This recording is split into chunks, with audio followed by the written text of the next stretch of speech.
I genuinely did not expect this game to be this good. I honestly went into LEGO Batman Legacy of the Dark Knight expecting another average and modern LEGO game. You know exactly what I mean: a bloated open world, repetitive missions, Marvel style non-stop talking, zero challenge, and cutscenes that feel like they were written by an AI trained exclusively on Minion memes. That's why LEGO games have felt like for years, but somehow Legacy of the Dark Knight actually feels good again. Not good for a LEGO game, I mean genuinely fun. And honestly, this might be the best LEGO game we've gotten in over a decade, because this game finally understands something TD Games forgot a long time ago. Less is more. If you grew up during the golden era of LEGO games, you already know what I'm talking about. LEGO Star Wars, LEGO Batman, LEGO Indiana Jones, Pirates of the Caribbean. Those games had this weird charm that modern LEGO games slowly lost. They were simple, focused, replayable, and most importantly, they were fun without trying too hard.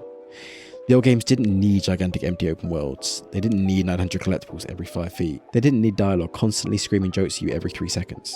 The humor was visual, the gameplay was clean, and the pacing actually respected your time.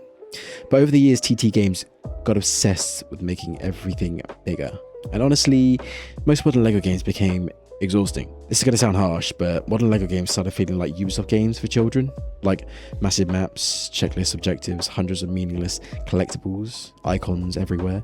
And after a while, every game started blending together. Even games that should have been amazing felt weirdly soulless. LEGO Star Wars The Skywalker Saga is the perfect example. Now, before people get mad, yes, visually it looked incredible, but gameplay wise, it got repetitive fast. Everything became walk 5 feet, solve an easy puzzle, watch a joke, collect bricks, repeat forever. And the constant talking absolutely killed the charm. The old silent comedy style was way funnier. Modern LEGO humour feels like every character drank 6 energy drinks before recording dialogue. It's non-stop noise, which is why Legacy of the Dark Knight feels so refreshing. The first thing I noticed, this game has confidence. It doesn't feel desperate to constantly overwhelm you. The pacing is slower, the atmosphere is darker, the humour actually lands because the game isn't trying to scream jokes every second. And Gotham, mate, this might generally be one of the best LEGO open worlds they've ever made. Like, I genuinely mean that. It feels alive without being cluttered. That's the key difference. There's detail everywhere, but it never feels overwhelming. And the art direction absolutely carries this game. The neon lighting, the gothic buildings, the rain effects, the darker tone mixed with LEGO comedy. It honestly feels like TT Games finally realized, oh wait, people like Batman because Gotham is cool. Crazy discovery, am I right? The gameplay actually feels good, not just acceptable, good. Combat finally has a weight again. Characters feel unique, traversal is satisfying, and the gadgets are genuinely fun to use. Batman especially feels amazing. Gliding through Gotham at night genuinely captures the Arkham style fantasy in a way I didn't expect from a LEGO game. And no, I'm not saying this is on the level of Arkham games, but it does understand why people love Batman. That's important. This game actually respects the source material instead of just turning everything into non-stop random comedy. And honestly, that balance is what old LEGO games used to nail perfectly. Another thing that shocked me, the writing is actually funny. Not corporate safe Twitter humor, not random screaming equals comedy. Actual jokes. The game finally lets moments breathe again, and because the tone is slightly darker, the comedy works better. Batman being overly serious while LEGO chaos happens around him is naturally funny. That's why the original LEGO Batman game works so well. This game understands that, and thank God the cutscenes aren't overloaded with non-stop dialogue every second.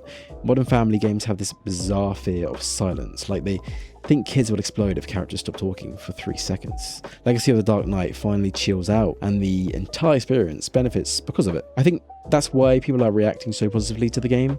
It feels like TT Games finally remembered what made people fall in love with LEGO games in the first place. The charm, creativity, replayability, and the simple fun. Not live service mechanics, not bloated maps, and not endless filler. Just a good game. And honestly, that's weirdly rare now. Especially in modern gaming where everything is trying to become an infinite content machine, a battle pass simulator, or a 300-hour open world nobody finishes. Legacy of the Dark Knight feels focused, and that alone makes it stand out. Now, can we talk about Gotham for a second? Because, my god, this city has atmosphere. You can tell the developers actually love Batman. Every district feels inspired by different Batman eras. Some areas feel straight out of Tim Burton, others feel Arkham inspired, some parts even feel animated series inspired. And exploring the city never gets boring because traversal itself is fun. That matters so much in an open world game. If moving around the world sucks, The whole game suffers. But gliding across Gotham at night while the music kicks in, that's peak Lego gaming. This game accidentally proves that TT Games overcomplicated the formula for years. Nobody was asking for bigger and bigger maps. People just wanted better games. Legacy of the Dark Knight succeeds because it focuses on fun gameplay, good pacing, atmosphere, replayability, and good charm, instead of stuffing the game with endless filler content. And honestly, I hope TT Games learn from this, because this should be the blueprint moving forward. Not endless bloat, not quantity over quality, but this. I never thought I'd say this, but Lego Batman Legacy of the Dark Knight actually made me excited about Lego games again. It feels passionate, focused, and stylish. And most importantly, it feels fun. And after years of mediocre, bloated Lego games, that's genuinely refreshing. If TT Games keeps making games like this, Lego games might actually be entering another golden era. And honestly, it's about damn time.